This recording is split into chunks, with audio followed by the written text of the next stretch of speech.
अशी गोसावळ्याची भाजी तुम्ही कधीही खाल्ली नसेल तर नमस्कार मंडळी, तुमचं स्वागत आहे माझ्या आणखी एका शॉर्ट व्हिडिओमध्ये। आज आपण गोसावळ्याची भाजी बनवणार आहोत।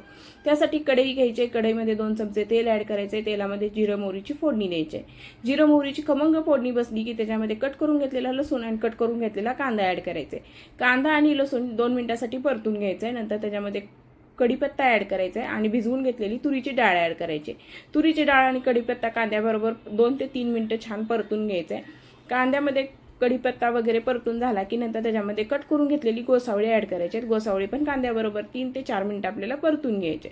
नंतर त्याच्यामध्ये 2 चमचे कांदा लसूण मसाला, अर्धा चमचा हळद, 1 चमचा धनेपूड, चवीपुरतं मीठ ऍड करायचे आणि हे सर्व मसाले गोसावळीमध्ये छान मिक्स करून घ्यायचे। हे मसाले व्यवस्थित आपल्याला गोसावळीमध्ये मिक्स करायचे, जेणेकरून हे मसाले गोसावळीला पूर्णपणे व्यवस्थित कोट होतील। नंतर त्याच्यामध्ये 3 ते 4 चमचे आपल्याला शेंगदाण्याचं कूट ऍड करायचं। शेंगदाण्याचं कूट गोसावळीमध्ये एकदा छान मिक्स करून घ्यायचं। नंतर शेंगदाण्याचं कूट व्यवस्थित मिक्स झालं की त्याच्यामध्ये अर्धा ग्लास पाणी ऍड करायचं। आपल्याला तेवढंच पाणी ऍड करायचं जेवढं गोसावळी शिजण्यासाठी लागणार आहे। तर मी अर्धा ग्लास पाणी ऍड केलेले। नंतर त्याच्यावरती प्लेट झाकायची, 10 मिनिटं भाजी शिजू द्यायची।